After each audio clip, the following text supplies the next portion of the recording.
નમસ્કાર. આજના virtual classroom training સેશનમાં આપ સૌનું હાર્દિક સ્વાગત છે. આજે હું RM Prajapati draftsman civil trade અંતર્ગત lesson stair it terms and types of stair એટલે કે સ્ટેરના ટેકનિકલ પદ અને સ્ટેરના પ્રકારો વિશે તાલીમ સહ માર્ગદર્શન આપીશ. હવે આપણે PPT તરફ જોઈશું. PPTમાં જોઈએ તો કે દાદર માટે વપરાતા ટેકનિકલ પદો અને દાદરના પ્રકારો. જોઈએ તો સ્ટેર એટલે કે દાદર. તો દાદર વિશે એના વિશે આપણે ઘણું દાદરના એક ટાઈપની નહીં હોઈ શકે, તો ઘણા એના પ્રકારો હોય. તો એના બી દાદરમાં એના બી ટેકનિકલ પદમાં જોઈએ તો ટ્રેડ, રાઇઝર, પછી સોફિટ, વેટ સ્લેબ, પછી બાલુસ્ટાર, બધા ઘણા ટેકનિકલ. તો આના કેવી રીતે આપણે ઓળખીએ અથવા કેવી રીતે એના ડિરાઈવ કરી શકીએ એ વિશે આપણે નેક્સ્ટ PPTમાં જોઈએ. હવે સ્ટેરની વ્યાખ્યા જોઈએ તો દાદર એટલે શું? તો આપણે મકાનમાં એક ફ્લોર પરથી બીજા ફ્લોર પર જવા આવવા માટે વપરાતા પગથિયાની હારમાળાને દાદર કહીએ છીએ. એટલે કે મકાનમાં દાદર એક માળ ઉપરથી બીજા માળ, અથવા તમે રેમ્પ એટલે ઢાળ, પછી લિફ્ટ, એસ્કેલેટર, બરાબર. તો આ બધાનો આપણે ઘણી જગ્યાએ મૂવમેન્ટ માટે ઉપયોગ કરીએ છીએ. તો 3 કરતાં ઓછા સ્ટેપ હોય પગથિયા, એને આપણે પગથિયા તરીકે ઓળખીશું. અને જો વધારે હોય 3 કરતાં વધારે પગથિયાની એની હારમાળાને, તો આપણે એને સ્ટેર તરીકે ઓળખીએ. એટલે કે દાદરમાં આ રીતે એક ફ્લોર પરથી બીજા ફ્લોર પર જવા આવવા માટે વપરાતા પગથિયાને દાદર કહીશું. હવે મકાનમાં જ્યારે આપણે સ્પ્લિટ લેવલનું પ્લાનિંગ કરેલું હોય, હવે સ્પ્લિટ લેવલ એટલે કે એક બેડરૂમ, કિચન અથવા સ્ટડી રૂમ, એમાં કેવું એક રૂમ કરતાં બીજા રૂમની હાઇટ થોડી ફ્લોરમાં એની ફ્લોરિંગ ઊંચા હોય એટલે પગથિયા આપણે રાખીએ, તો એને સ્પ્લિટ લેવલ પ્લાનિંગ કહેવાય. કે એમાં રસોડું, ડાઇનિંગ રૂમ થોડા ઉપરના લેવલે હોય, ડ્રોઈંગ રૂમ થોડા નીચેના લેવલે હોય. તો આવા રૂમમાં આપણે થોડું મૂવમેન્ટ જવા માટે, અવર જવર માટે પગથિયાનો ઉપયોગ કરવા પડે. હવે જોઈએ તો આમ દાદરમાં નેવલ પોસ્ટ, પછી કઠેડો હોય, રમણું એટલે કે લેન્ડિંગ વગેરેની રચના કરી એક માળથી બીજા માળ ઉપર ઝડપથી અને સલામત રીતે અવર જવર થઈ શકે છે. તો બરાબર. પછી જો દાદરમાં આપણે સમજાવ્યું કે 3 કરતાં ઓછા પગથિયા હોય તો તે દાદર ન કહેવાય, પરંતુ પગથિયા તરીકે જ ઓળખાય. કે 3 કરતાં ઓછા હોય સ્ટેપ, તેને પગથિયા જ કહીશું, પણ 3 કરતાં વધારે તેને દાદર તરીકે ઓળખીશું. એ 3 પગથિયા એટલે કે આપણે ગ્રાઉન્ડ લેવલ એટલે કે જમીન ઉપરથી આપણે પ્લિન્થ લેવલ ઉપર જવું હોય તો આપણે 3-4 પગથિયાનો જ ઉપયોગ થાય, તો એને આપણે પગથિયા તરીકે ઓળખીશું. પછી જે ખંડમાં દાદરની રચના કરેલી હોય તેને અંગ્રેજીમાં સ્ટેરકેસ તરીકે કહેવાય. એટલે કે જે રૂમ હોય એના અંદર આપણે સ્ટેર ગોઠવેલી હોય, સીડીવાળો રૂમ, તો એના પર સ્ટેરકેસ રૂમ કહેવાય. દાદરની રચનામાં જોઈએ તો લાકડું, પછી પથ્થર, ઈંટ, લોખંડ, કોન્ક્રીટ અથવા પ્રબલિત કોન્ક્રીટ એટલે RCC રેઇનફોર્સ સિમેન્ટ કોન્ક્રીટના વગેરેનો ઉપયોગ કરીને કરી શકાય છે. અત્યારે હાલ લેટેસ્ટ જોઈએ તો એક લોખંડની સ્ટેર અને એક RCCની સ્ટેરનો વધારે ઉપયોગ થાય છે. લાકડાની સ્ટેરમાં કેવું કે એમાં જે ફાયર પ્રૂફિંગનો ગુણધર્મ હોતો નથી, એટલે એનો ઉપયોગ નહિવત થાય છે. હવે દાદર માટેના જે ટેકનિકલ પદ હોય એ વિશે જોઈએ તો રાઇઝ એટલે કે ક્રમમાં આવતા 2 ટ્રેડ વચ્ચેના ઉર્ધ્વ અંતરને રાઇઝ કહીએ છીએ. તો આમાં અંદર ફિગરમાં જોઈએ તો ક્રમમાં આવતા 2 ટ્રેડ વચ્ચેના ઉર્ધ્વ અંતરને, તો આ અંતર અને ઉપરનું અંતર, તો આ બંનેના વચ્ચેની જે વર્ટિકલ લાઇન હોય એને આપણે રાઇઝ તરીકે ઓળખીએ છીએ. નેક્સ્ટ ફિગરમાં કદાચ જો આના અંદર મેં જોઈએ તો આ જે રાઇઝર બતાવ્યું એને આપણે રાઇઝ કહેવાય. જે આ વર્ટિકલ લાઇન રહી એને રાઇઝ તરીકે ઓળખીએ, બરાબર. તો પછી કે રાઇઝર એટલે ટ્રેડને ટેકવવા માટે વપરાતા ઊભા મેમ્બરને આપણે રાઇઝર કહીશું. તો આના અંદર બી એમાં રાઇઝર બતાવ્યું, તો આને આપણે રાઇઝર તરીકે ઓળખીએ, બરાબર. પછી ટ્રેડની પાછળની વ્યાખ્યામાં જોઈશું નેક્સ્ટ PPTમાં. ટ્રેડમાં જોઈએ તો પગથિયા ઉપરના આવતા સમક્ષિતિજ ભાગને ટ્રેડ કહે છે. એટલે ટ્રેડ એટલે મીન્સ કે આપણે જ્યાં પગથિયું પગ રાખીએ જે ભાગ, એને ટ્રેડ કહેવાય. આપણો જે હોરિઝોન્ટલ પોર્શન એને ટ્રેડ તરીકે ઓળખીએ. ફિગરમાં જોઈએ તો ટ્રેડમાં જો અહીંયા ટ્રેડ બતાવ્યું, TREAD ટ્રેડ. તો અહીંયા જે હોરિઝોન્ટલ ભાગ હોય, અહીંયા આપણો જે આપણો પંજો પર રાખીએ તો એ હોરિઝોન્ટલ પોર્શનને ટ્રેડ તરીકે ઓળખીએ, અને જે વર્ટિકલ લાઇન હોય એને આપણે રાઇઝર તરીકે. પછી ગોઈંગ, તો ક્રમમાં આવતા 2 રાઇઝરની ફેસ વચ્ચેના સમક્ષિતિજ અંતરને ગોઈંગ કહે છે. મેં આ બતાવી એક ફિગરમાં ટ્રેડ. પછી રાઇઝરની વર્ટિકલ લાઇન, પાછું ટ્રેડ, રાઇઝર અને ટ્રેડ. એ રીતે ગોઈંગમાં જોઈએ તો ગોઈંગમાં આ વચ્ચેનો પોર્સ જે એની ક્રમમાં આવતા બે રાઇઝરની ફેસ વચ્ચે, એટલે કે બે રાઇઝરની ફેસ ઉપરની અને નીચેની ફેસ વચ્ચે આવતા સમક્ષિતિજ જે ટ્રેડનો ભાગ હોય એ જ ગોઈંગ તરીકે ઓળખીએ છીએ. પછી જોઈએ તો 5 નંબરમાં ફ્લાઇટ. તો લેન્ડિંગ વચ્ચેના દાદરને ફ્લાઇટ કહે છે. એટલે કે લેન્ડિંગ વચ્ચે એટલે લેન્ડિંગ, આ લેન્ડિંગ બરાબર, આપણે જૂની ભાષામાં એને રમણું કહેતા, અત્યારે આપણે એને લેન્ડિંગ તરીકે ઓળખીએ. તો એને લેન્ડિંગના આ ફેસ હોય એને ફર્સ્ટ ફ્લાઇટ કહેવાય અને સેકન્ડ ફ્લાઇટ. તો અહીંયા લેન્ડિંગ વચ્ચેના અંતરને ફ્લાઇટ તરીકે ઓળખીએ. પછી એનું લેન્ડિંગ, તો લેન્ડિંગ એટલે રમણું. તો બે ફ્લાઇટ વચ્ચે આવતા સમક્ષિતિજ ભાગને લેન્ડિંગ કહે છે. કે લેન્ડિંગમાં શું એનો ઉપયોગ? તો લેન્ડિંગ એક તો ફ્લાઇટની સ્ટેરની દિશા ચેન્જ કરવી હોય, આપણે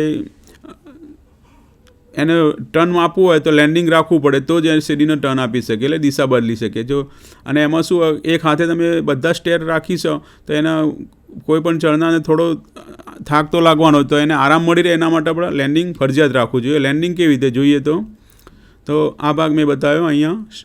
તો આ લેન્ડિંગ તરીકે ઓળખાય. કંઈથી આપણે સીડી પર ચડ્યા પછી એને દિશા બદલવી હોય તો અહીંયા લેન્ડિંગ આપીએ તો જ એને દિશા ચેન્જ થાય. જો ના આપીએ, એક હાથે પગથિયા આપીશું તો એને લેન્ડિંગ આપણે ના રાખી શકીએ, અને એક હાથે પગથિયા ચડવા હોય તો એ આપણને થાક લાગે, એટલે લેન્ડિંગ રાખવું ફરજિયાત. હવે નોઝિંગ. તો રાઇઝરની ફેસથી બહાર પ્રોજેક્ટ થતી ટ્રેડની ધારને નોઝિંગ કહે છે. કે રાઇઝરથી એને ફેસથી બહાર પ્રોજેક્ટ થાય એને બહારને નોઝિંગ કહે છે. તો નોઝિંગ આ ભાગ. તો રાઇઝર હોય, આ રાઇઝર એના બહારની ટ્રેડની ફેસ, જે બહારની ફેસ થતી હોય એને નોઝિંગ કહેવામાં આવે અહીંયા. એટલે આ નોઝિંગ ટ્રેડની બહારની ફેસ હોય એને નોઝિંગ કહેવામાં આવે. પ્રોજેક્ટ થાય. પછી સ્કોટિયા. તો સ્કોટિયામાં પગથિયાની શોભાઓમાં વધારવા માટે આપણે નોઝિંગની નીચે કલાત્મક બ્લોક મૂકવામાં આવે છે, જેને સ્કોટિયા કહે છે. તો અહીંયા સ્કોટિયાનું બતાવું ફિગરમાં તો ખ્યાલ આવી જશે તમને. તો અહીંયા જે નીચે કલાત્મક એક થોડો આર્કિટેક્ચર શેપ આપેલો હોય એને સ્કોટિયા તરીકે ઓળખવામાં આવે. પછી સોફિટ. તો દાદરની નીચેની સપાટીને સોફિટ કહે છે. તો આ ભાગ એને સોફિટ તરીકે, દાદર તો આ સ્ટેર, તો એના નીચેની સપાટી આ કહેવાય. તો એને આપણે આ સોફિટ તરીકે અહીંયા બતાવેલું છે. તો સોફિટ, તો દાદરની નીચેની સપાટીને સોફિટ કહીએ છીએ. પછી વેસ્ટ. તો કોન્ક્રીટના ઢળતા સ્લેબ ઉપર દાદર તૈયાર કરવામાં આવે છે. એટલે કે કોન્ક્રીટનો સ્ટેર બનાવવામાં આવે છે એ કોન્ક્રીટના સ્લેબ ઉપર બનાવવામાં આવે. એ જાડાઈના વેસ્ટ કહેવામાં આવે. વેસ્ટની જાડાઈ ઓછામાં ઓછી 150 mm, એટલે કે 15 સેન્ટીમીટર અથવા એને 6 ઇંચ હોવી જોઈએ. તો આ વેસ્ટ સ્લેબ તે જે પગથિયાની રચના કરવામાં આવી, તો અહીંયા કોના ઉપર કરવામાં આવી? કોન્ક્રીટનો એક સ્લેબ ભર્યો આપણે 6 ઇંચનો 15 સેન્ટીમીટરનો, તો એના વેસ્ટ સ્લેબ તરીકે ઓળખવામાં આવે. પછી હેન્ડરેલ. તો દાદરના ઢાળને સમાંતર યોગ્ય ઊંચાઈ કઠેડાની રચના કરવામાં આવે છે. એટલે કે આ કઠેડા ઉપર ધાર ઉપર હાથની બરાબર પકડ આવે તેવા મેમ્બર જડવામાં આવે છે, જેને હેન્ડરેલ કહે છે. હવે હેન્ડરેલમાં જોઈએ તો આપણે સીડી ચડતા હોય અને થોડો સપોર્ટ રાખવા માટે આપણે એક લોખંડ અથવા લાકડાની એક હેન્ડરેલ બનાવેલી હોય, હું બતાવું ફિગરમાં તો ખ્યાલ આવી જશે. તો આ ટાઈપની તે આપણે હેન્ડરેલ માટે પકડ માટે એક મેમ્બર રાખવામાં આવે સીડીના ઉપર, જેને હેન્ડરેલ કહે છે. હેન્ડરેલ જોઈએ તો લાકડું, લોખંડ, પ્લાસ્ટિક, બરાબર, તો આ મટીરિયલમાંથી હેન્ડરેલ બનાવવામાં આવે અત્યારે. હવે બાલુસ્ટાર. તો બાલુસ્ટાર એ શું? હેન્ડરેલને ટેકવા માટે વપરાતા ઊભા મેમ્બરને બાલુસ્ટાર કહે છે. એટલે કે જે હેન્ડરેલને હોય ને નીચે સપોર્ટ માટે રાખેલા હોય એને આપણે ટેકણ, એટલે આ ભાગ જે વર્ટિકલ ભાગ જે રાખ્યા હોય બ્લેક કલરના, તે બધા બાલુસ્ટાર તરીકે ઓળખાય. એનું 25x40 એનું મેજરમેન્ટ હોય. તો હેન્ડરેલને ટેકવા માટે ઊભા મેમ્બરને બાલુસ્ટાર તરીકે ઓળખવામાં આવે છે. હવે બાલુસ્ટેડ અથવા કઠેડો. તો હેન્ડરેલ, બાલુસ્ટાર, નેવલ પોસ્ટ જેવા ઘટકોની મદદથી બનતા ફ્રેમવર્કને બાલુસ્ટેડ કહે છે. બરાબર. તો આ હેન્ડરેલ પછી એને બાલુસ્ટાર આ બધા ઘટકોથી એને કરતા એને બાલુસ્ટેડ તરીકે ઓળખવામાં આવે. હવે હેડરૂમ. તો હેડરૂમ એટલે કે ફ્લાઇટના કોઈ પણ પગથિયાથી તેની ઉપરની ફ્લાઇટના 100 ફીટ વચ્ચેના ઉર્ધ્વ અંતરને હેડરૂમ કહે છે. એ તો ફિગરમાં જોઈએ તો આ પગથિયા અને આ વચ્ચેના એના સ્લેબના નીચેની ધાર એટલે એનું સીલિંગ અને આ પગથિયાને હેડરૂમ તરીકે ઓળખવામાં. હેડરૂમની ઊંચાઈ મેક્ઝિમમ 3.12 3.3 એ રીતે રાખવામાં આવે. તો આ પગથિયાથી અને આ સ્લેબની જે સીલિંગ હોય એના બોટમના અંતરને હેડરૂમ તરીકે ઓળખવામાં આવે. પછી જોઈએ તો નેવેલ પોસ્ટ. તો કઠેડાના છેડાને અંતિમ ટેકાને નેવલ પોસ્ટ કહે છે. નેવલ પોસ્ટનું જોઈએ ફિગરમાં તો ખ્યાલ આવી જશે. તો નેવલ પોસ્ટ તો કઠેડા એટલે સીડીના અંતિમ ટેકાને એટલે શરૂઆતનો, તો આ ભાગ બી નેવલ પોસ્ટ કહેવાય અને આ છેડાના અંતિમ ટેકા તો આ બી નેવલ પોસ્ટ તરીકે કહેવાય. એનું મેજરમેન્ટ 100x100 હોવું જોઈએ. એ જે સીડીના સપોર્ટ માટે જ રાખવામાં આવે નેવલ પોસ્ટ. પછી પીચ. તો દાદરના સમક્ષિતિજ સાથેના ખૂણાને પીચ કહે છે. એટલે કે પીચ એટલે એક ઢાળ, તો એના ખૂણો જે પડતો હોય એને જોઈએ ફિગરમાં. તો જે આ ખૂણો દાદરનો જે આ આપણે સીડી જ્યાંથી શરૂઆત કરીએ એક સમક્ષિતિજ ભાગ અને વચ્ચેના કોર્નર, તો આ જે ખૂણો પડે એને આપણે પીચ તરીકે એને 25 થી 45 ડિગ્રી વચ્ચે એનું પીચ રાખી શકીએ. પછી દાદરની લંબાઈ એટલે કે લેન્થ ઓફ સ્ટેર. તો સમક્ષિતિજ સમતલમાં દાદરની કુલ લંબાઈને દાદરની લંબાઈ કહેવામાં આવે છે. હવે પગથિયું કે સ્ટેપ. તો પગથિયાનું આપણે જોયું હતું કે 3 કરતાં ઓછા પગથિયા હોય એના સ્ટેપ તરીકે ઓળખીએ, એને દાદર તરીકે નથી ઓળખતા. તો પગથિયું તો ટ્રેડ અને રાઇઝરથી બનતા ભાગને પગથિયું કહેવાય. એટલે કે બંનેનું કોમ્બિનેશન ટ્રેડ અને રાઇઝર બંનેથી જે બનાવીએ એને આપણે પગથિયું કહીએ. તો એના જુદા જુદા આકાર હોય પગથિયાના, તેને આપણે આકૃતિમાં દર્શાવ્યા પ્રમાણે જોઈએ તો એક બુલનો સ્ટેપ. તો આ પ્રકારનું સ્ટેપ ફ્લાઇટની શરૂઆતમાં મૂકવામાં આવે છે. ફિગરમાં જોઈએ તો બુલનો સ્ટેપ એટલે ફ્લાઇટની શરૂઆતમાં મૂકવામાં આવે. તો આનો બુલનો સ્ટેપ અહીંયા બતાવેલું, એને થોડો શેપ આપેલો હોય ઘોડાઈનો, એ ફ્લાઇટની શરૂઆતમાં જ રાખવામાં આવે. પછી કોમો સ્ટેપ. તો આ પ્રકારના સ્ટેપનો રાઇઝર અને ટ્રેડ વક્રાકાર હોય છે. તો કોમો સ્ટેપ એટલે તો એનો આ ટાઈપનો એનો થોડો શેપ વક્રાકાર કરવો આપેલો હોય, તો એના કોમો સ્ટેપ તરીકે આ ફિગરમાં મેં બતાવેલું કોમો સ્ટેપ. પછી ડાન્સિંગ સ્ટેપ. તો તે ત્રાંસુ સ્ટેપ હોય એટલે થોડો ઇન્ક્લાઇન્ડ આપેલો હોય અને આવા સ્ટેપ એક બિંદુએથી રેડિયેટ થતા નથી. જોઈએ ફિગરમાં ડાન્સિંગ સ્ટેપ. તો આ ડાન્સિંગ સ્ટેપ, તો ડાન્સિંગ સ્ટેપમાં એને એક થોડો એને ઇન્ક્લાઇન્ડ ત્રાંસો ભાગ આપેલો હોય એટલે ડાન્સિંગ સ્ટેપ તરીકે એને ઓળખવામાં આવે. પછી ગોળ છેડાવાળું સ્ટેપ એક રાઉન્ડ એન્ડેડ સ્ટેપ. તો તેના સ્ટેપ એના છેડે ગોળાકાર હોય છે, એટલે કે રાઉન્ડ એન્ડ એન્ડેડ ગોળાકાર છેડાવાળું સ્ટેપ તરીકે ઓળખીએ છીએ.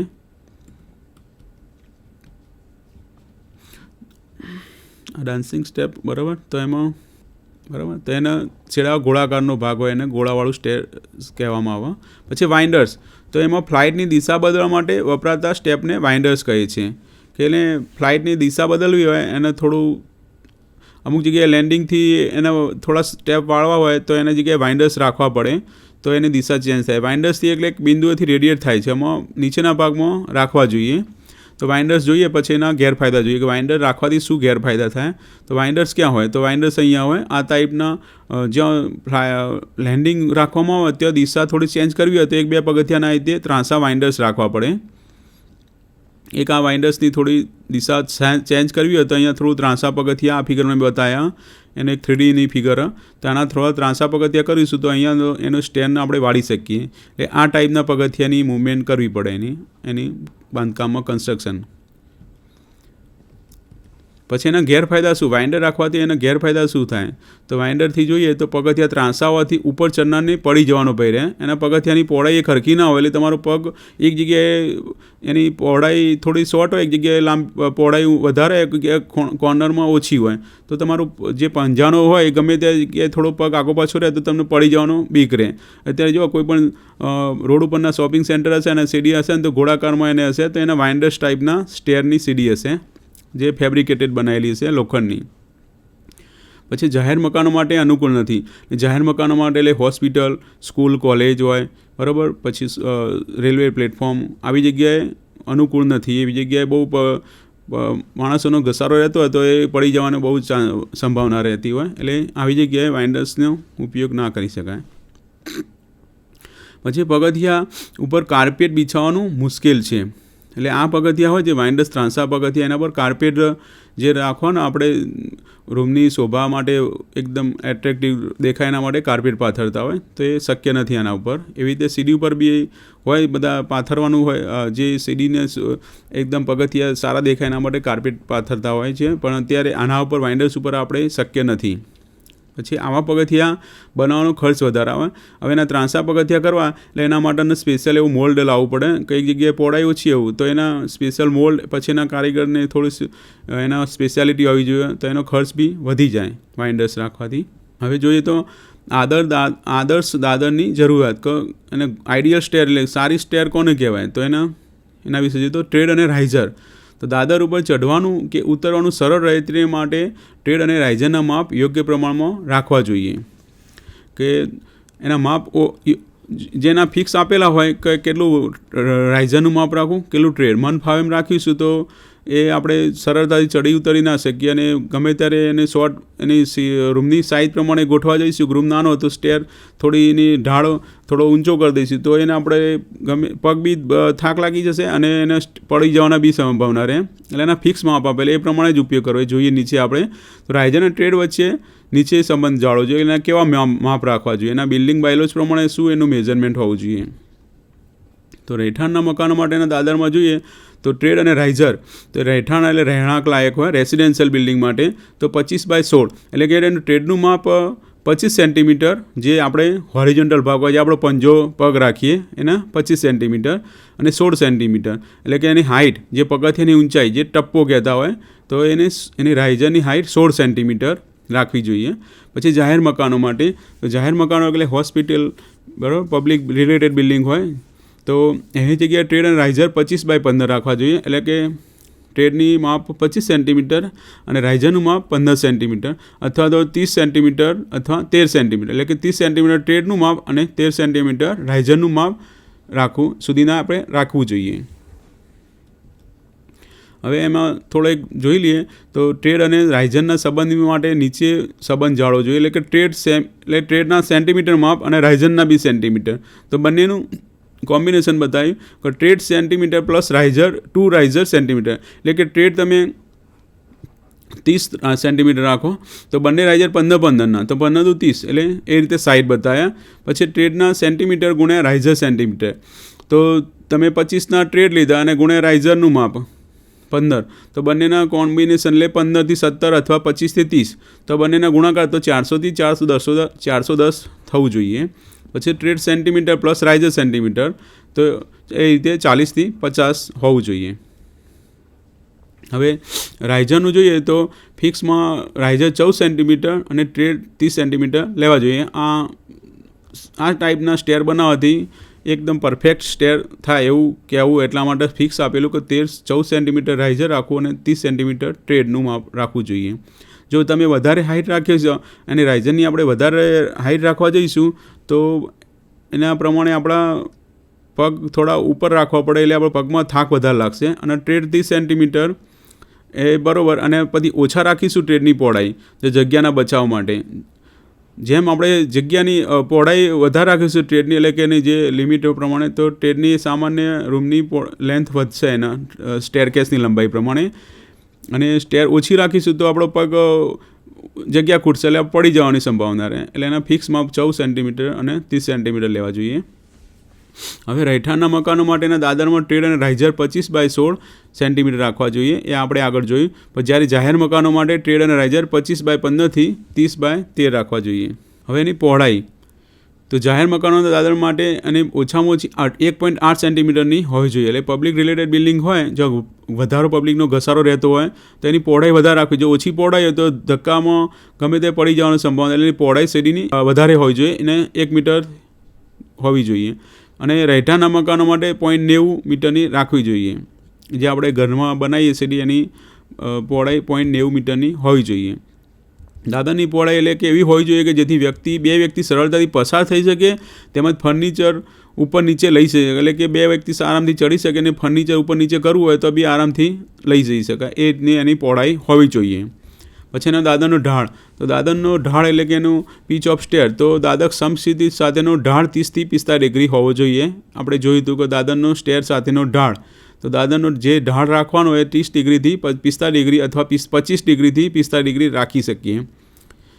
હવે અને વધુ ઢાળની જગ્યાની બચત કરે છે, એટલે કે વધુ ઢાળ આપશો તો જગ્યા તમારી ઓછી રૂમમાં જશે, પરંતુ તે અસુવિધાજનક કહેવાય. મેં એને વાત કરી કે તમે ઢાળ જેમ સ્ટેરના રાઇઝરની લંબાઈ અને પહોળાઈ, એ રીતે આમાં ઢાળમાં બી એવું કે તમે જેમ ઢાળ ઊંચો રાખશો તો જગ્યા ઓછી થશે, પછી તમે ચડ ઉતરવામાં આપણે મૂવમેન્ટમાં તકલીફ રહે, એટલે ઢાળ એ 30ની વચ્ચે રાખવો જોઈએ, 30 થી 45 ડિગ્રીના વચ્ચે.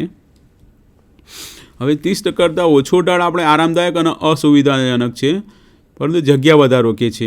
એ રીતે જોઈએ દાદરનો ઢાળ પરિસ્થિતિને અનુરૂપ ઉપરની સીમામાં રહીને આપવો જોઈએ. પછી હેડરૂમ, તો દાદરમાં હેડરૂમ એટલે 2 મીટર કરતાં ઓછો ન હોવો જોઈએ. ફ્લાઇટના કોઈપણ સોપાનના ટ્રેડથી તે જ ફ્લાઇટ ઉપર આવેલા ફ્લાઇટની તળિયાની સપાટીના વચ્ચેનું માપ તેને હેડરૂમ તરીકે ઓળખીએ છીએ. આપણે આગળની એક વ્યાખ્યા જોઈ હેડરૂમમાં, એક ફર્સ્ટ ફ્લોરથી નીચેના સ્ટેપથી ગ્રાઉન્ડ પહેલા સ્ટેપથી તે ઉપરના સ્ટેપ સુધીની જે સ્લેબની બોટમની હોય એના વચ્ચેની ઊંચાઈને હેડરૂમ તરીકે ઓળખાય, કે 2 મીટર કરતાં ઓછી ના જોઈએ. મેં વાત કરી કે 3.1 3.2થી હોવી જોઈએ.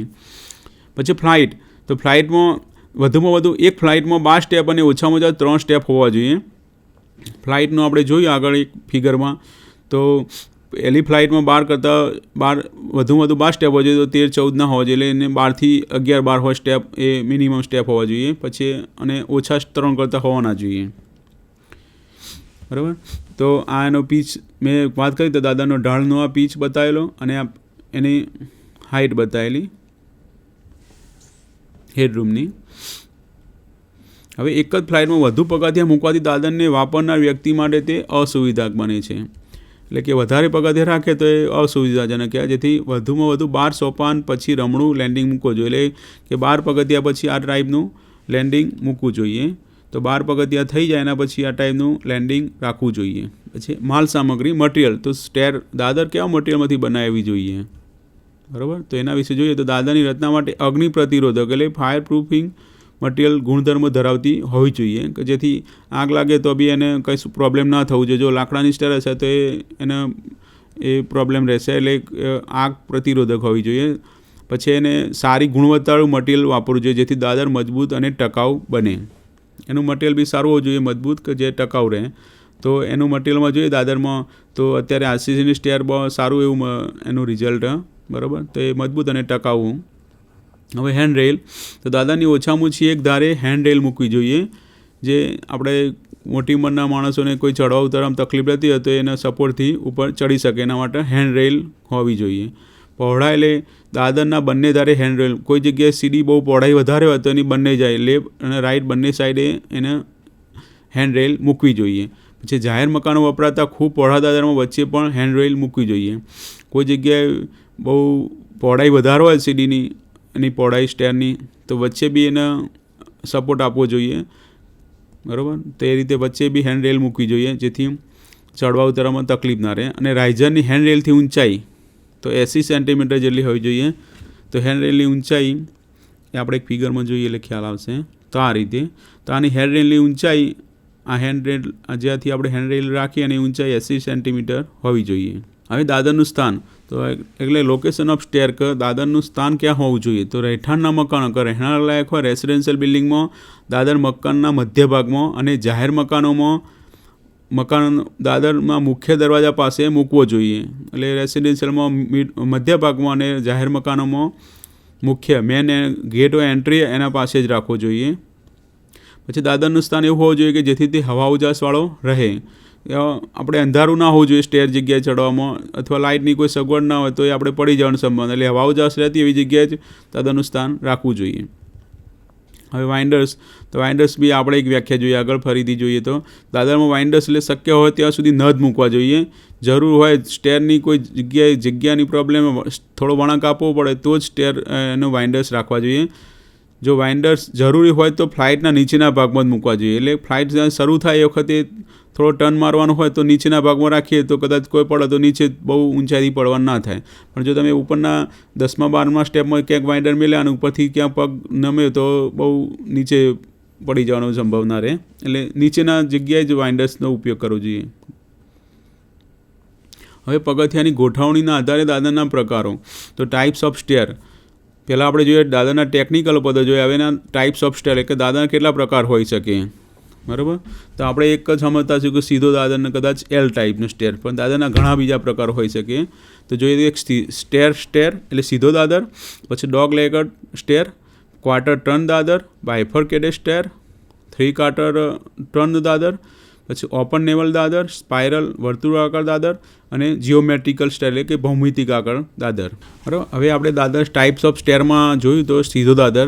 તો આ પ્રકારમાં દાદરમાં બધા જ પગથિયા એક જ દિશામાં ચડે છે, બરાબર. તો આ જોઈએ તો બધા જ પગથિયા એક જ દિશામાં ચડે છે, એટલે કે દાદર એક ફ્લાઇટ અથવા વધારે ફ્લાઇટમાં બાંધી શકાય છે. પછી આવી દાદરમાં આ સીધો સ્ટેર હોય તો એને સાંકડી જગ્યામાં બી વધારે અનુકૂળ હોય છે, એટલે એકદમ જગ્યા કન્ઝપ્ટેડ હોય બી તો બી આપણે એને સેટ કરી શકીએ છીએ કે એક જ દિશામાં લઈ જવાનું હોય તો એટલે થઈ જશે રૂમની લંબાઈને પહોળાઈના આધારે. હવે બીજો પ્રકાર જોઈએ તો ડોગ લેગડ સ્ટેર. તો ડોગ લેગડ સ્ટેર જોઈએ તો એની ફિગર જોઈએ તો આ ટાઈપનો ડોગ લેગ સ્ટેર હોય. તો આમાં આ ટાઈપનો એનું 3D વ્યૂ મેં જોઈએ તો આ રીતના, પછી લેન્ડિંગ, પછી ઉપર, એટલે એનું આ ટાઈપના લેન્ડિંગ, પછી એને ટર્ન મારી અને આ રીતે. તો ડોગ લેગ સ્ટેરમાં જોઈએ તો આ દાદરમાં પરસ્પર વિરુદ્ધ દિશામાં હોય છે, એટલે એક હોય ઉપર તો એની વિરુદ્ધ દિશામાં, નીચેથી તો ઉપર વિરુદ્ધ દિશામાં જતું હોય, બરાબર. પ્લેનમાં 2 ફ્લાઇટ વચ્ચે જગ્યા હોતી નથી, એટલે કે પ્લાનમાં જે 2 ફ્લાઇટ વચ્ચે હોય એને જગ્યા રાખવામાં નથી આવતી. 2 પ્લાન, બરાબર, બતાવું તમને કેવી રીતે જગ્યા નહીં હોતી. તો આ ટાઈપમાં અહીંયા વચ્ચે જગ્યા રાખવામાં નથી આવતી 2 ફ્લાઇટ, આ ફર્સ્ટ ફ્લાઇટ અને આ સેકન્ડ ફ્લાઇટ, બરાબર. પછી આવા દાદરમાં જગ્યા ઓછી જગ્યામાં બી આને સેટ કરી શકીએ છીએ. મોટાભાગના રહેઠાણના મકાનમાં આવા દાદર જોવા મળે છે. મોટાભાગના મકાનમાં આ ટાઈપના સ્ટેર હોય છે, એટલે કે એને ડોગ લેગડ સ્ટાયર કહેવામાં આવે છે. ઓછી જગ્યામાં સેટ થાય એના માટે આપણે આનું પસંદગી વધારે કરવામાં આવે અત્યારે. હવે ક્વાર્ટર ટર્ન દાદર. તો આ પ્રકારના દાદરમાં 2 ફ્લાઇટ એકબીજાને 90 ડિગ્રી ખૂણે આવેલી હોય છે, એટલે ક્વાર્ટર ટર્ન, એટલે એના 90 ડિગ્રી એને ટર્ન મારવામાં આવે. તો અહીંથી આપણે ચડ્યા પછી અહીંથી 90 ડિગ્રીએ એને ટર્ન મારી અને એને બાંધકામ કરવામાં આવતું હોય, એટલે એને ક્વાર્ટર ટર્ન દાદર તરીકે ઓળખવામાં આવે. અહીંયા બી બતાવી છે 2D પ્લાનમાં અને 3Dમાં બી એ દેખાય. હવે બાયફર્કેટેડ સ્ટેર, બરાબર. તો બાયફર્કેટેડ સ્ટેરમાં આ ટાઈપની સ્ટેર હોય છે, બરાબર. અહીંથી ઉપર જ્યાં પછી બંને ફ્લાઇટો લેન્ડિંગ હોય અને બંને ફ્લાઇટો અલગ અલગ થઈ જાય લેફ્ટ અને રાઇટમાં. એનું જોઈએ બાયફર્કેટેડ સ્ટેર શું કહેવાય. તો આ પ્રકારના દાદરમાં પ્રથમ ફ્લાઇટમાંથી તેને કારણે 90 ડિગ્રી બંને બાજુએ ફ્લાઇટો નીકળે છે. મુખ્ય ફ્લાઇટની પહોળાઈ વધારે હોય છે, જ્યારે વિભાજિત ફ્લાઇટોની પહોળાઈ ઓછી હોય છે, એટલે કે મેન ફ્લાઇટની પહોળાઈ વધારે હોય, મેન ફ્લાઇટ હોય એની પહોળાઈ વધારે અને જે ડિસ્ટ્રીબ્યુટ થતી હોય ફ્લાઇટ તો એની પહોળાઈ ઓછી રાખવામાં આવે, બરાબર. એ કેમ કે આપણે મેન ફ્લાઇટમાં પબ્લિકનો ઘસારો હોય ને પાછળથી બંને જગ્યા હોય એટલે બંને ડિસ્ટ્રીબ્યુટ થઈ જાય, એટલે પહોળાઈની ઓછી રાખીએ તો બી ચાલી શકે. એટલા માટે જે ડિસ્ટ્રીબ્યુટ થતા હોય ફ્લાઇટો એમાં આપણે પહોળાઈ ઓછી રાખી શકીએ. પછી 3 ક્વાર્ટર ટર્ન દાદર. તો આ પ્રકારની દાદરની ફિગર જોઈએ તો આ ટાઈપની 3 ક્વાર્ટર, તો 1, 2 અને 3, બરાબર. તો 3 જગ્યાએ આપણે એને ટર્ન મારી શકીએ, એટલે 3 ક્વાર્ટર ટર્ન દાદર તરીકે ઓળખીએ. તો આ પ્રકારના દાદરમાં 90 ડિગ્રીના ખૂણે 3 તબક્કામાં દિશા બદલી કુલ 270 ડિગ્રીના ખૂણે એક ફ્લોરથી બીજા ફ્લોર સુધી પહોંચે છે. એટલે અહીંથી 1, 2 અને 3 ગુણ આપણે 3 ડિગ્રી 90 ડિગ્રી 91, 92, 93 એટલે 270 ડિગ્રી સુધી આપણે એને કરી અને ઉપરના માળ સુધી લઈ જઈ શકીએ. એને 3 ક્વાર્ટર ટર્ન દાદર તરીકે ઓળખીએ. હવે ઓપન નેવલ દાદર. તો આ પ્રકારના દાદરમાં 2 ફ્લાઇટ પરસ્પર વિરુદ્ધ દિશામાં હોય છે, બરાબર. પહેલાંના ડોગ લેગમાં બી એવું જ હતું. એમાં તો 2 ફ્લાઇટ વચ્ચે પૂરતી જગ્યા રાખવામાં આવે છે. ડોગ લેગ દાદરમાં આપણે એમાં ફ્લાઇટ વચ્ચે જગ્યા નહોતા રાખતા, મેં બતાવ્યું હતું એમાં. અને આના અંદર ઓપન નેવલ દાદરમાં અહીંયા જગ્યા રાખવામાં. જો અહીંયા ફર્સ્ટ ફ્લાઇટથી ઉપર લેન્ડિંગ પછી અહીંયા ઉપર ગયા તો અહીંયા વચ્ચે જગ્યા હોય છે, તેનો ઓપન નેવલ દાદર તરીકે ઓળખીએ. વચ્ચે જગ્યા આવવાના ડોગ લેગ દાદરમાં અહીંયા જગ્યા હોતી નથી. હવે સ્પાઇરલ અથવા વર્તુળાકાર દાદર એટલે સર્ક્યુલર સ્ટેર. તેમાં આમાં બધા સ્ટેપ વાઇન્ડર્સ પ્રકારના હોય છે. ત્યારે મેં કીધું એ પ્રમાણે શોપિંગ સેન્ટરમાં ઘણી જગ્યાનો ઉપયોગ થતો હોય. તો આ ટાઈપનું સ્પાઇરલ સ્ટેર એટલે એક જ જગ્યાએ પછી પાણીની ટાંકી હોય મોટી, તો એમાં બી આ ટાઈપના સ્ટેર હોય, સ્પાઇરલ અથવા સર્ક્યુલર સ્ટેરનો ઉપયોગ કરેલો હોય. તો આવા દાદરમાં એક આયર્ન, માઇલ્ડ સ્ટીલ અથવા કોન્ક્રીટથી બનાવી શકાય. તો એમાં સ્ટીલના બી અને કોન્ક્રીટના બંનેનો ઉપયોગ વધારે પડતો થાય, અને એમાં બંનેમાં એકદમ કુશળ કારીગરોથી બનાવી શકાય, જે સ્પેશિયાલિસ્ટ હોય એના વાઇન્ડર્સના. તો સ્પાઇરલ દાદર એને બનાવી શકીએ. એમાં દાદરનો રેઇનફોર્સમેન્ટનું વધારે હોય છે. એટલે આ કોન્ક્રીટની જે સ્ટેર બનાવવામાં આરસીસીને એમાં લોખંડનું પ્રમાણ વધારે હોય છે, અને ફોર્મવર્ક મુશ્કેલ છે. એનું જે ફોર્મવર્ક કરવું, એનું માળખું બનાવવું. ફોર્મવર્ક એટલે જે આપણે સીડી જે પગથિયું બનાવવાનું વાઇન્ડર્સ, તો એના માટે જે માળખું હોય એનું જે ફોર્મવર્ક કહેવાય, એને બહુ ખર્ચો એનો વધારે આવે. એનો જે શરૂઆતનો ઇનિશિયલ કોસ્ટ હોય, બરાબર. તો એના અંદર જે આપણે કોન્ક્રીટ નાખીશું તો વાઇન્ડરનો શેપ આપશે, એટલે જે ફોર્મવર્ક એનો ખર્ચ થોડો વધારે આવે. પછીનો વચ્ચેનો ભાગ હોય ઊભો સ્તંભ, એમાં આસપાસ રેડિયલ દિશામાં વાઇન્ડર્સ બેસાડેલા હોય છે, એ જોઈએ. તો આ ટાઈપનો વચ્ચેનો ભાગ હોય જે એના આ ટાઈપના વાઇન્ડર્સ બેસાડેલા હોય. એક ભાગ પહોળો અને જે થાંભલા નીચે જે કોલમ હોય વર્ટિકલ, એને પહોળાઈ શોર્ટ થઈ જાય. પછી જગ્યા ઓછી હોય અને ટ્રાફિક ઓછું હોય ત્યાં આવા દાદર વધારે અનુકૂળ હોય છે. તો જગ્યા ઓછી હોય અને ટ્રાફિક ઓછું હોય એવી જગ્યાએ આ સ્પાઇરલ સ્ટેરનો ઉપયોગ કરવામાં આવે. એમાં જગ્યા બહુ ઓછી રોકે, કારણ કે વર્ટિકલ લઈ જવાની હોય, એટલે એનો શેપ એની નીચે બી જગ્યા રહેતી હોય, અને બહુ એને રૂમના કોઈ જગ્યાએ રૂમના અંદર બી સેટ કરવું હોય તો બી એ ઓછી જગ્યામાં બી સેટ થઈ જાય. પછી શોપિંગ સેન્ટરમાં બી બહારની સાઈડે બી એકદમ ઓછી જગ્યામાં બી એક થોડી રેડિયલ એના ઓછા ડિગ્રીમાં બી એના જે વ્યાસમાં બી સેટ કરી શકીએ. હવે જીઓમેટ્રિકલ સ્ટેર, બરાબર. તો ભૌમિતિક દાદરમાં જોઈએ તો આ પ્રકારનો દાદર નેવલ દાદર જેવો જ હોય છે, પરંતુ તેમાં દિશા બદલવા અને લેન્ડિંગ મૂકવામાં આવતું નથી. જેમ પહેલાંમાં આપણે લેન્ડિંગ રાખતા, તો આમાં ડાયરેક્ટ જ થોડો ટર્ન મારી અને એને વાઇન્ડર્સ રાખી અને એનો દિશા ચેન્જ કરીએ. તો આ પ્રકારથી વળાંક આપી દિશા બદલી શકાય. તો આ પ્રકારના દાદર સુંદર લાગે છે, અને તેની રચના કુશળ કારીગરની જરૂર છે, અને જે કન્સ્ટ્રક્શન કરવું એના માટે સ્પેશિયલ કારીગરોથી જ કામ થાય, બરાબર. તો આ ટાઈપના થોડો વળાંક આપી અને જીઓમેટ્રિકલ સ્ટેર તૈયાર કરી શકીએ છીએ. હવે એનું મટીરિયલ આધારે જોઈએ તો દાદરમાં કયા કયા ટાઈપના મટીરિયલથી દાદર બની શકાય. તો એક સ્ટોન સ્ટેર એટલે પથ્થરનું દાદર, પથ્થરના, વુડન લાકડાના સ્ટેર, પછી બ્રિક સ્ટેર ઈંટના સ્ટેર, મેટલ એટલે લોખંડના, અને આરસીસી સ્ટેર એટલે કોન્ક્રીટના સ્ટેર. તો આ ટાઈપના મટીરિયલ પથ્થર, લાકડું, ઈંટ, લોખંડ અને કોન્ક્રીટ, આટલા ટાઈપના મટીરિયલથી આપણે દાદરનું કન્સ્ટ્રક્શન બાંધકામ કરી શકીએ. હવે દાદરના આ ચેપ્ટરના સ્ટેર વિશેના જોઈએ તો થોડા MCQ પ્રશ્નો આપણે જોઈએ. તો પહેલો પ્રશ્ન જોઈએ તો જો દાદરમાં ખાલી કરતાં ઓછા પગથિયાં હોય તો તે દાદર ન કહેવાય, પરંતુ પગથિયા તરીકે જ ઓળખાય. તો ઓછા પગથિયાં, તો 3 કરતાં ઓછા હોય તેને પગથિયા જ ઓળખીએ. 3 કરતાં વધારે હોય તો આપણે સ્ટેર ઓળખીએ. તો એનું પ્રશ્નનો જવાબ જોઈએ આનો તો 3નો 2, એનો જવાબ 3 પગથિયાં. હવે એક સરખી પહોળાઈવાળા સોપાનને ખાલી કહે છે. તો એક સરખી પહોળાઈ હોય એને ફ્લેયર તરીકે ઓળખવામાં આવે. પછી દાદરની નીચેની સપાટીને ખાલી કહેવાય છે. તો આપણે આગળની ફિગરમાં જોઈએ તો દાદરની નીચેની સપાટી એટલે 100 ફીટ તરીકે ઓળખીએ છીએ. દાદરની જે લંબાઈ અને નીચેની બોટમની સપાટી એને 100 ફીટ તરીકે ઓળખીએ.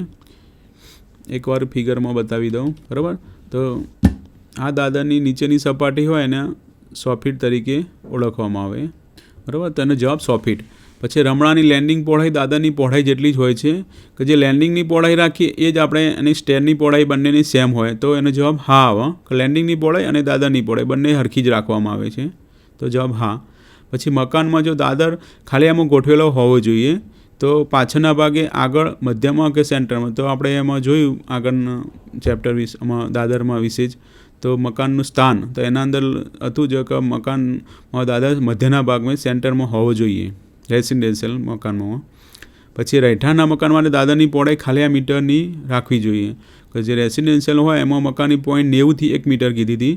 તો આપણે જવાબ 1.90 અથવા 1 મીટર, 90 બી હોય તો બી રાખી શકાય, અને 1 મીટર. તો આમાં જવાબ 2 મીટર વધારે 1.5 મીટર ના આવે, અથવા 0.90 બી હોય અને 1 મીટર, પણ 1 મીટરનો જવાબ રહેશે આપણો. દાદરમાં હેડરૂમની ઊંચાઈ ખાલી મીટર રાખવી જોઈએ. તો હેડરૂમની ઊંચાઈ એટલે દાદરની જે હેડરૂમની ઊંચાઈ હોય તો એ 2.14 મીટર રાખી શકાય. બરાબર. તો દાદરના હેડરૂમની ઊંચાઈ આપણે 2.14 મીટર રાખી શકાય. હવે 8મો પ્રશ્ન, જ્યાં જગ્યા ઓછી હોય તેવા સ્થાન ઉપર કયા પ્રકારની સીડીનો ઉપયોગ થાય છે? તો જ્યાં જગ્યા ઓછી હોય એ આપણે જોઈએ સ્પાઇરલ સર્પાકાર સ્ટેર, એ જગ્યા ઓછી હોય તો એનો આપણે ઉપયોગ સર્પાકાર સ્ટેર બનાવીને કરી શકીએ છીએ. આપણે આજના લેસનમાં ઘણું આપણે દાદર વિશે જોયું કે એનું કયા મટીરિયલમાં દાદર બનાવી, પછી એનું મટીરિયલ કઈ રાખવું, એના સ્થાન કઈ જગ્યાએ, એનું ટ્રેડ રાઇઝરનું માપ કેટલું રાખવું, દાદરની પહોળાઈ કેટલી રાખવી, પછી એનું લેન્ડિંગનું માપ શું રાખવું, દરેક વિશે આપણે સવિસ્તાર સમજ્યા. અને આપણે તમને આ સ્ટેરના પ્રકારો બી ઘણા આપણે એના જોયા પ્રકારો, દરેક સ્ટેર કેવા ટાઈપની હોય, 3D 2D ફિગરો જોઈ, તો સવિસ્તાર બધાને ખ્યાલ આવી ગયો છે એવી આશા રાખું છું. આભાર.